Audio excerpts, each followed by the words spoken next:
C'est bon? Alors, bon après-midi, on vous remercie, ça nous fait plaisir de vous accueillir. Je vous rappelle que vous avez 10 minutes pour faire votre exposé. Si vous voulez vous présenter. Je m'appelle Hélène Tremblay, je suis présidente de la FEAS provinciale et ma compagne, c'est Céline Duval. Maintenant, je vais commencer. Monsieur le Président, Mesdames, Messieurs les députés, merci de nous recevoir dans le cadre de ces auditions publiques. La FEAS est un organisme sans but lucratif fondé en 1966. La FEAS regroupe 7 668 Québécoises travaillant bénévolement au sein de 220 groupes locaux répartis dans 11 régions. Visant l'autonomie des femmes sur les plans social, politique et économique, l'égalité entre les hommes et les femmes dans toutes les sphères de la société demeure incontestablement le leitmotiv de la FEAS. De là, son travail incessant sur divers enjeux concernant les Québécoises, notamment sur l'accès des femmes aux instances démocratiques de tout niveau. En février 2017, 29 des députés sont des femmes, une légère hausse par rapport à l'élection de 2014, mais une baisse depuis celle de 2005, où les femmes représentaient 32 de parlementaires au Québec. Si nous laissons le temps faire les choses, les femmes québécoises auront la parité à l'Assemblée nationale d'ici 100 ans peut-être. Le mandat d'initiative portant sur la place des femmes en politique de la présente commission, bien qu'intéressant à un an des élections au Québec, nous questionne. Pourquoi restreindre le mandat de la commission à la représentation des femmes à l'Assemblée nationale? Pourquoi rechercher uniquement les mesures qui inciteraient les femmes à se présenter aux élections du Québec, sans inclure les mesures qui pourraient provenir des partis politiques ou de l'Assemblée nationale? Comment s'assurer que le rapport de la commission n'arrive pas trop tard pour les mises en candidature de 2018? N'oublions pas que, depuis plus de 30 ans, les Québécoises et les Québécois attendent une révision de la loi électorale pour que la parité entre les femmes et les hommes dans les instances démocratiques devienne une réalité, et ce, obligatoirement d'une élection à l'autre. On a souvent tendance à dire que ce qui freine les femmes serait dû à leur personnalité. Ne devrait-on pas voir le problème de façon plus large? L'enjeu n'est-il celui de la reconnaissance réelle de la place des femmes en politique? La politique, un métier traditionnellement masculin, avec ce que cela comporte d'obstacles pour les femmes, tant révolus, mais non, selon Julie Méville-Deschênes, ex-présidente du Conseil du statut de la femme, les obstacles à l'entrée et au maintien des femmes en politique sont moins visibles que par le passé, mais ils n'ont pas disparu pour autant. Le recrutement et la sélection par les partis politiques. Un autre obstacle vécu par les femmes. Entrer en politique, c'est aussi faire face aux vieux réflexes des partis qui tardent à se renouveler. C'est difficile pour les femmes qui n'y sont pas préparées. Et les partis politiques veulent-ils vraiment changer? Comment apprend-on les règles non dites des partis? La socialisation et l'éducation des filles et des femmes. Un troisième obstacle, qui ne les ont pas préparées à jouer un rôle politique, même aujourd'hui aussi peu. Historiquement, peu de femmes ont été élues et donc peu de modèles féminins. Et même les ministères donnés aux femmes sont souvent liés aux rôles et stéréotypes féminins. L'incontournable, conciliation famille-travail. Dans le système politique actuel, défavorise les femmes car elles assument encore en grande majorité la responsabilité des enfants et des proches en perte d'autonomie. Pour que la parité soit une réalité au Québec dans un avenir proche, la FEAS croit qu'il faut des actions concrètes, rapides et ancrées dans la législation. Nous vous en présentons 3. Une loi électorale proactive, en chassant la parité dans une zone de 40 à 60 %, tant au niveau des candidatures et des parlementaires que des membres du Conseil de ministres et des commissions. Un plan d'action et des mesures concrètes, mises en place par chaque partis politiques, tant pour recruter, former et sélectionner des candidatures de femmes que pour aider à maintenir en fonction les femmes élues aux élections. Un exemple qui vient d'en haut, la parité au Conseil des ministres, obligatoirement, ce qui porte un message clair. L'égalité entre les femmes et les hommes est une valeur fondamentale au Québec. En attendant que l'Assemblée nationale adopte une loi proactive et des mesures concrètes obligatoires par les partis politiques, la FEAS entend de chacun des partis politiques que, dès la prochaine élection en 2018, la parité entre les femmes et les hommes soit un des enjeux de leur organisation électorale et l'égalité de fait entre les femmes et les hommes un enjeu de leur plateforme politique. La parité n'est pas un rêve de féministe qui ne comprend pas comment brasser des affaires. Au contraire, son absence est un signe de manque avéré de vision et de leadership. Merci. Je vous remercie de votre exposé. Je vais inviter la députée de Richmond à poursuivre nos échanges. Vous disposez de 14 minutes. Merci beaucoup, Monsieur le Président. Merci beaucoup de votre présence. Merci de votre action à tous les jours aussi, partout au Québec. Je disais tout à l'heure que je me considère comme députée de terrain. Je suis aussi très près de l'organisation des différentes AFEAS dans le comté de Richmond. C'est toujours un plaisir de participer non seulement aux activités, mais surtout aussi aux démarches que vous faites pour la sensibilisation, pour présenter de plus en plus de résolutions, des documents que vous venez nous porter aussi dans nos bureaux pour dire voici la voix des femmes portée plus que jamais par la FEAS. Donc, merci énormément. Ce qui vous amène ici aujourd'hui aussi, parce que vous en avez vu dans l'histoire, vous le relatez dans le document que vous nous déposez également. On dit que la politique, c'est un métier encore masculin. Vous écrivez traditionnellement masculin. Je pense qu'on peut dire encore masculin aujourd'hui aussi. Est-ce que vous croyez que la présence de femmes de façon plus grande peut faire en sorte de changer cette culture que l'on connaît dans la façon de travailler, dans la façon d'être, dans la façon de faire ou de vivre la politique au Québec? Oui. Obligatoirement. Oui, obligatoirement, oui. Là où il y aura plus de femmes, on aura une pensée différente, on aura une façon d'agir différente. Parce que les hommes et les femmes ont une pensée différente et plus on aura des pensées féminines qui travailleront avec des pensées masculines, ça permettra, nous les femmes et nous les hommes, d'aller ensemble vers une meilleure égalité. Vous parlez, entre autres, de propositions très concrètes comme des micros différents pour assurer qu'il y a une alternance homme-femme. Est-ce qu'il y a d'autres idées, d'autres initiatives comme ça qui sont ressorties de vos consultations avec les différents, les membres des AFEAS un peu partout au Québec? Avez-vous d'autres suggestions que vous pouvez mettre de l'avant aujourd'hui? Bien, il y avait celle-là qui nous semblait, j'aimerais y revenir un petit peu plus parce que souvent dans les assemblées de partis, parce que la problématique, c'est qu'avant d'être candidate, il faut d'abord être membre, puis pour être choisi comme candidate, il faut être connu. Si il y a un micro, puis qu'il y a 15 gars qui attendent pour parler, puis que la fille attend son tour, puis que le temps de parole est fini, bien, elle n'a pas eu le temps de s'exprimer.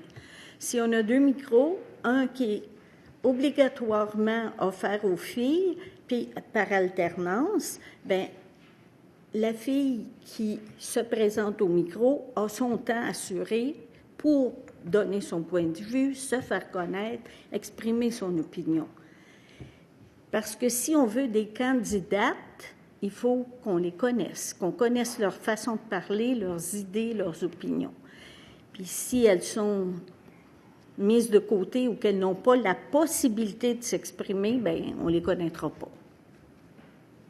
Je me permettrais de vous dire que je ne suis pas tout à fait d'accord et je me base sur mon expérience très personnelle dans des assemblées parce que j'ai été quand même très impliquée dans différentes associations au sein d'un parti également. Je n'étais pas seule nécessairement à vouloir aller le plus au micro, poser des questions, avoir des interventions. Et ce n'est pas ce qui fait en sorte que je me retrouve ici aujourd'hui, mais ça peut effectivement, peut-être pour certaines, faire partie d'une façon d'avoir de l'expérience, d'être vu, reconnu aussi, effectivement. Mais pour ma part, ce n'était pas nécessairement parce que j'ai fait ça que j'ai décidé de me lancer nécessairement. Veuillez m'excuser, je reviens un petit peu dans le mandat de la commission. Je m'excuse, je m'étais pris une note de pouvoir répondre à vos interrogations dans votre introduction. Alors, pourquoi parler ici du palier provincial seulement et ne pas inclure le municipal et le fédéral? Bien sûr, autant le municipal et le fédéral sont des paliers bien distincts.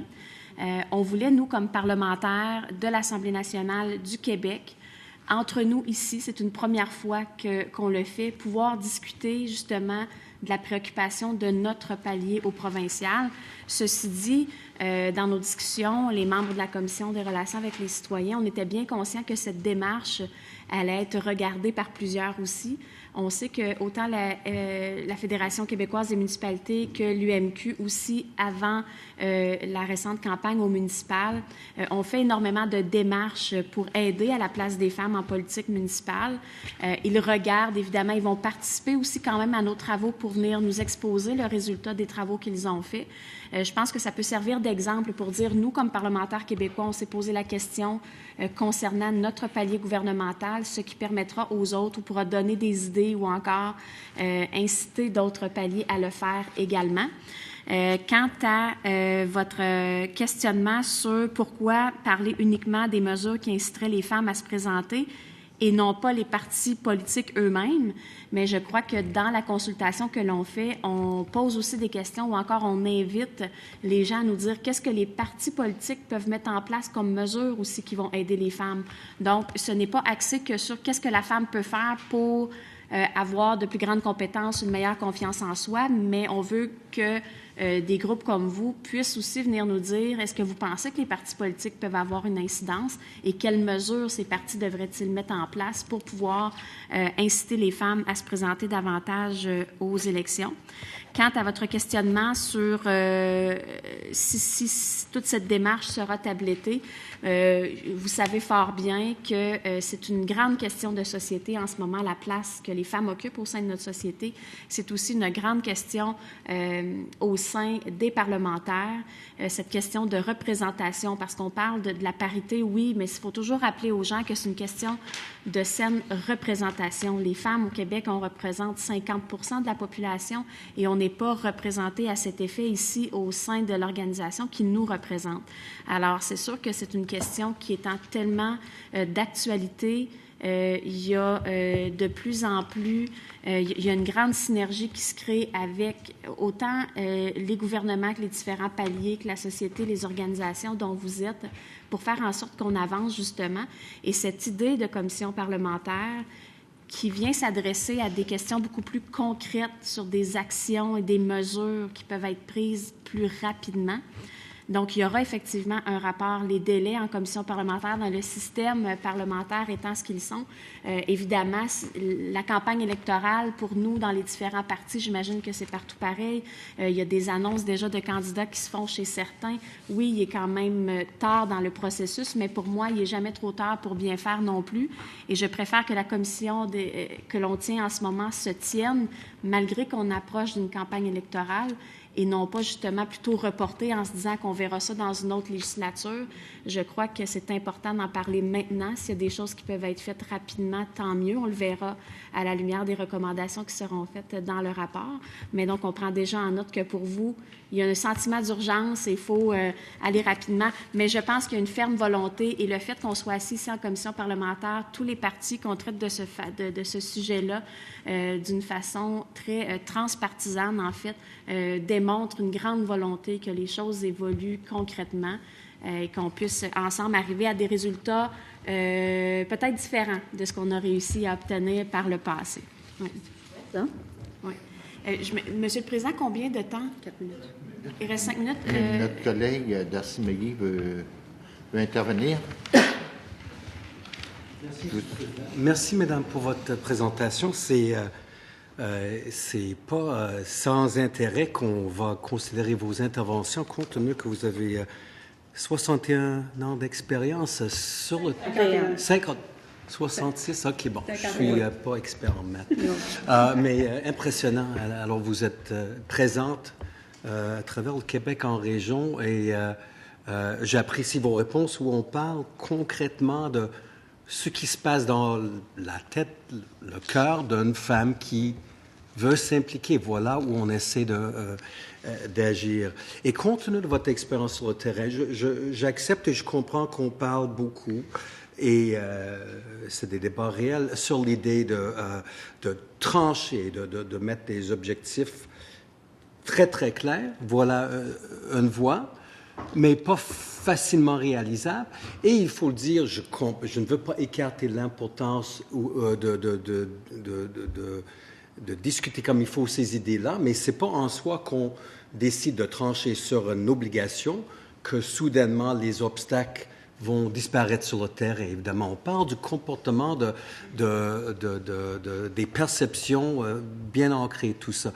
Bon, il ne m'en reste pas beaucoup de temps. J'aimerais vous inviter de nous parler davantage de ce que vous voyez sur le terrain comme obstacle devant les femmes, même des jeunes filles qui auraient tendance à se postuler, mais qui s'arrêtent et qui est de notre responsabilité à adresser comme problème. La première, moi, c'est conciliation travail-famille. C'est toujours ça qui revient parce qu'elles disent, bon, ben, pas maintenant, les enfants sont trop jeunes. Un petit peu plus tard, possiblement. Et c'est pour ça qu'on vous a mis une petite possibilité. Les horaires de toutes sortes là, que vous avez et les jeunes parents, hommes ou femmes, sont loin de la maison, aimeraient ça garder un contact avec les enfants. Puis c'est pour ça qu'on vous a mis quelque part là, à Skype, par exemple. Oui. On peut garder contact avec les enfants, mais encore faut-il qu'ils soient réveillés puis qu'ils soient à la maison à cette heure-là. Puis souvent, dans vos horaires en commission, vous avez une pause à l'heure où les enfants ne sont pas disponibles et ainsi de suite. Il y a probablement une organisation du travail qui pourrait se faire, qui permette davantage aux parents de continuer à être ici, mais que leur partie de cœur à la maison puisse continuer à communiquer, là. Je ne sais pas si vous comprenez ce que je veux dire, c'est que quand on est ici, quand on est parents, je dirais peut-être davantage les mamans qui ont une charge mentale un petit peu plus importante par rapport à toute l'organisation de la famille, là, bien, qu'elles puissent se dire, mais je sais que j'ai un temps où je pourrais communiquer avec les enfants. Oui, voilà un chemin très concret où il y a des solutions à chercher. Vous demandiez des choses concrètes. On a essayé de vous en donner. Oui, non, voilà. Là, vous parlez aussi du fait qu'on parle d'un métier traditionnellement masculin qui, bon, ça nous appartient à changer cette perception aussi. Est-ce que vous avez une suggestion ou deux, juste sur la façon de présenter cette option de carrière, de parler de notre boulot actuel, qui risque de faire en sorte que les femmes puissent comprendre que les hommes, ainsi que les femmes, souhaitent une participation plus équitable, égalitaire? Ça, on n'a pas pensé plus clairement, là. Je ne suis pas sûre que des publicités à la télé, ça ferait grand-chose, là. Il faut que ce soit quelqu'un, concrètement, qui parle et qui dise à quel point le métier, si ça s'appelle un métier, là, est profitable à la société. Je pense que les gens ne comprennent pas toujours ce que vous faites concrètement de bien et de bon pour la société. On reconnaît souvent les erreurs, les torts ou les choses mal faites, mais le bien, on n'en fait pas souvent mention. Peut-être une petite cure de bien-traitance. Merci. Je céderai la parole à la députée de Richmond pour 50 secondes. Ah, quand même. Alors, merci énormément. Et quand je parlais des actions que vous faites concrètement aussi sur le territoire, c'est une des choses qui est très bien. Je sais que vous invitez régulièrement, puis pas juste moi là, dans le comté de Richemont, mais vous invitez beaucoup les élus de tout palier confondus à aller rencontrer vos membres, aussi expliquer davantage ce qu'on fait. En ce sens, vous participez beaucoup à l'éducation. Donc, compte tenu du peu de temps, encore un très grand merci de votre participation. Je vous remercie. Maintenant, j'invite la députée de Marie-Victorin à prendre la parole pour les 8 prochaines minutes. Merci beaucoup. Merci à vous deux d'être avec nous aujourd'hui en commission parlementaire pour traiter de la place des femmes en politique. C'est tellement important, donc on vous remercie de votre contribution. Moi, justement, je voulais vous poser des questions plus précises sur vos recommandations parce que vous l'avez dit, on voulait avoir du concret, vous nous avez amené du concret, donc je trouve ça bien intéressant. D'abord, vous nous parlez des incitatifs, donc les incitatifs financiers pour les partis politiques. On a parlé beaucoup des incitatifs pour le nombre de candidatures, donc l'atteinte de la zone paritaire du 40-60 %. Mais vous allez plus loin. Vous dites que ce serait intéressant qu'on ait des bonifications financières pour le nombre d'élus plutôt que le nombre de candidates. Je dois vous avouer que moi, personnellement, je penche plus vers ce type de système-là parce que j'ai l'impression que quand on dit qu'on veut donner des incitatifs pour les candidates, le danger là-dedans, c'est qu'on se retrouve avec, oui, beaucoup de candidatures féminines, mais qu'on place un peu pour pallier à certains trous, puis dans les comtés qui sont pas trop prenables pour les partis politiques. Alors, si notre but, c'est d'avoir plus d'élus, par exemple à l'Assemblée nationale, il faut aussi que les partis politiques voient un incitatif à ce qu'ils se fassent élire et pas juste qu'ils se présentent. Donc, la deuxième partie, donc, je trouve ça bien intéressant. Donc, j'imagine que c'est parce que vous partagez mon constat. Oui. C'est bon. Merci. Sur l'analyse différenciée selon le sexe aussi, je trouvais important que vous l'ameniez, que ce soit appliqué à toutes les étapes du processus électoral afin de documenter les effets sur les femmes et les hommes de chaque mesure ou changement. Pouvez-vous me donner des précisions sur ce que vous entendez par là? Parce que c'est assez original. En tout cas, vous êtes le premier groupe jusqu'à maintenant à en parler. Puis je pense que ça pourrait être effectivement intéressant. Bon, comme je l'ai dit tout à l'heure, habituellement, on devient candidate, mais il faut être membre avant. Généralement, il faut être membre d'un parti. Est-ce qu'il y a des incitatifs ou des choses qui font que c'est plus facile pour un homme de devenir membre d'un parti ou plus facile ou moins facile pour les femmes?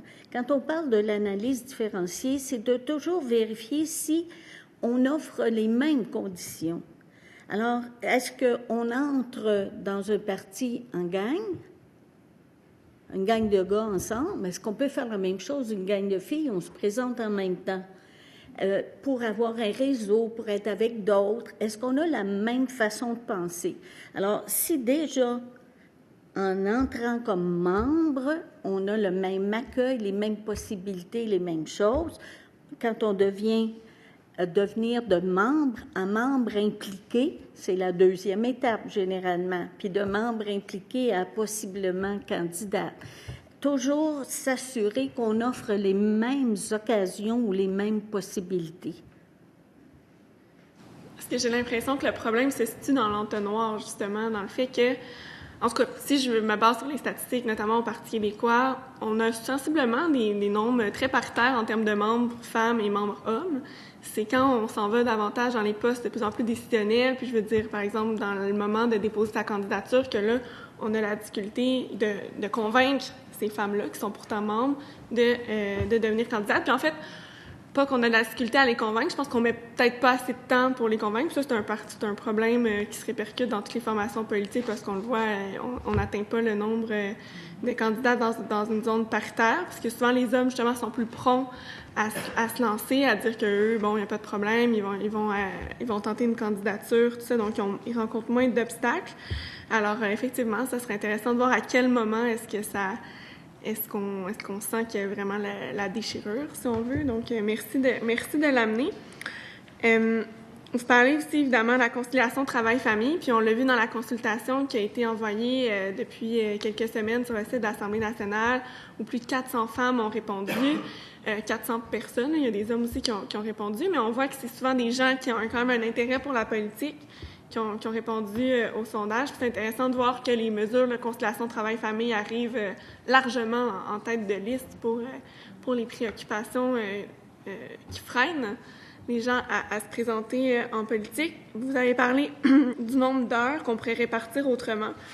Est-ce que vous pensez aussi qu'on pourrait se baser sur des exemples qui ont notamment été faits à la ville, au niveau municipal, par exemple à la ville de Montréal, sur les congés parentaux, parce qu'actuellement, c'est sûr que pour les jeunes femmes aussi qui pensent un jour avoir une famille, tu sais, je connais un peu la situation, je me sens un peu comme ça, puis je me suis posé la question aussi avant de me présenter en politique, tu sais, un jour, je veux avoir des enfants, mais il n'y a rien qui régit en ce moment à l'Assemblée nationale pour dire qu'est-ce qui arrive quand tu attends un enfant, est-ce que tu as le droit à un congé? Puis oui, c'est sûr que tu peux te dire comme élu, c'est certain que je vais prendre quelques semaines, quelques mois, mais puisque c'est pas inscrit à quelque part, on dirait qu'on a peut-être moins la légitimité de le faire. Alors, est-ce que vous pensez que c'est une bonne avenue? Ce serait une mesure très importante, effectivement, parce que les salariés ont droit à une année, mais les élus municipaux actuellement ont droit à 3 mois.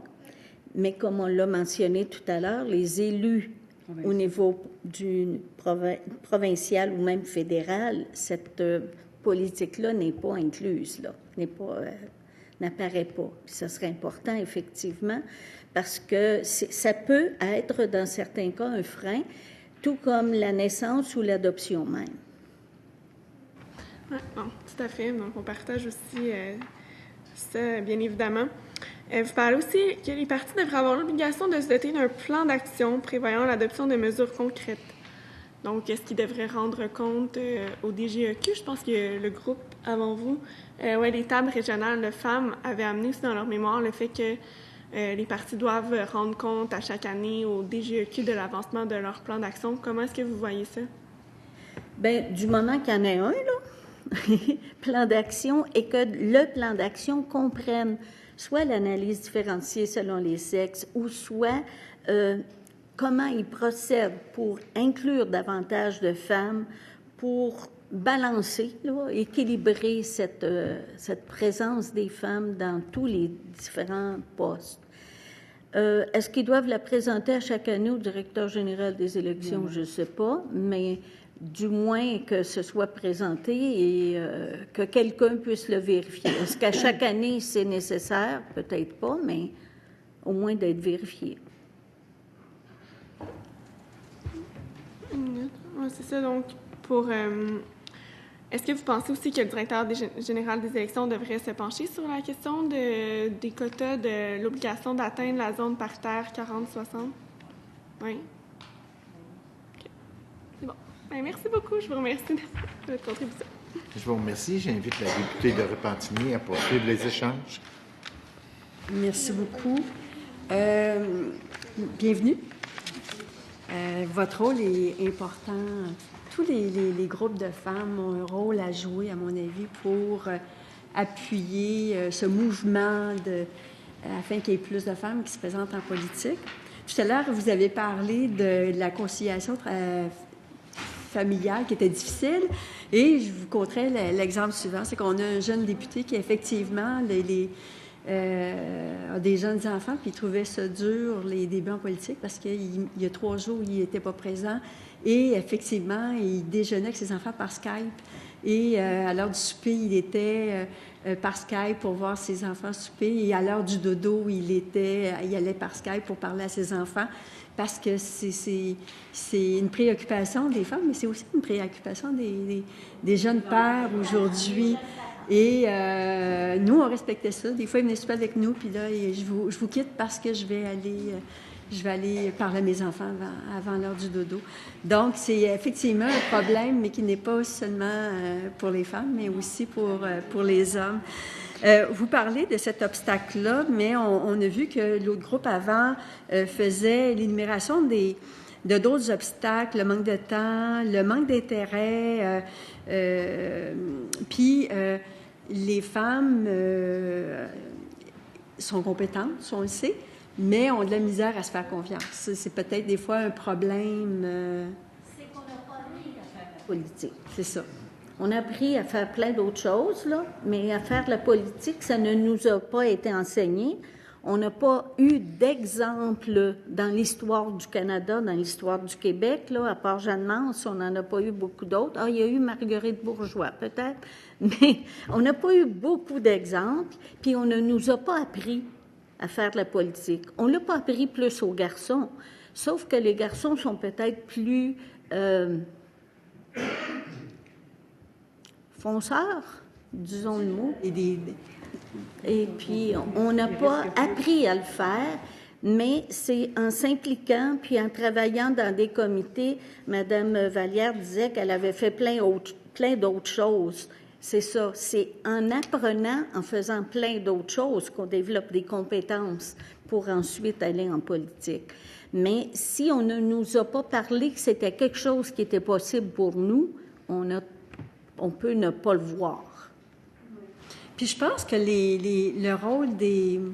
Vous me direz ce que vous en pensez, mais le rôle des parents, des grands-parents est important. Moi, la Journée de la femme, cette année, je rencontrais des gens, je pense que c'était la QDR, où je leur disais à quel point c'était important pour eux autres de dire à leur petite fille que ce que son petit ami garçon fait, elles étaient capables de le faire, qu'elles étaient aussi bonnes, puis d'ancrer ce message-là très jeune, parce que je pense que ça vient,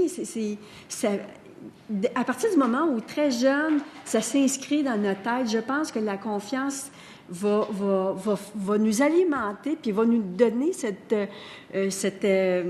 cette essence-là pour avancer. Puis le rôle des parents et des grands-parents, à mon avis, il est important, comme le rôle des organisations comme vous et d'autres groupes qui sont avant vous. Je pense que les groupes de femmes ont un rôle extraordinaire puis important à jouer auprès des femmes dans votre entourage pour, lorsque vous en voyez une qui aurait des possibilités de la pousser, de l'encourager, de l'appuyer. Puis, je pense que c'est là qu'on va sentir peut-être une vague qui va pousser les femmes vers la politique, parce que les partis en veulent des femmes, mais la problématique, c'est on les trouve où est-ce qu'elles se manifestent, puis on aimerait ça, avoir ces noms-là, parce que je pense que ce soit le Parti libéral, le Parti québécois ou nous autres, ou peu importe les partis, on en veut tous et toutes. Mais c'est le défi de les trouver, puis le défi de leur enlever les peurs, tous les obstacles qu'elles se mettent avant de prendre la décision. On est un organisme d'éducation, d'action sociale, on en parle. Dans notre mémoire, on vous dit que depuis 1974, la FEAS demande aux femmes de bouger, de s'impliquer, d'apprendre. Et justement, quand on préparait ceci, on s'est dit, hey, ça fait longtemps qu'on n'a pas fait de statistiques sur combien de nos membres maintenant sont dans des postes. On l'avait déjà fait, mais ça fait longtemps qu'on ne l'a pas fait. Parce que nos membres apprennent avec nous à faire un petit peu plus de politique parce qu'on en fait de la politique. Pour terminer, parce qu'il ne me reste pas grand-chose. 15 secondes. La consultation pour les femmes en politique, la place des femmes en politique sur le site de l'Assemblée nationale, il serait important que vos membres participent et y répondent parce que ça va nous donner beaucoup d'informations pour continuer notre travail. Bien, le réseau provincial a envoyé à tous les membres le courriel leur disant de remplir le questionnaire. Oui. Je vous remercie de votre contribution aux travaux de la commission et à mes collègues, je vous dis merci pour votre collaboration. Je suspends les travaux sine die et je vous souhaite une agréable soirée.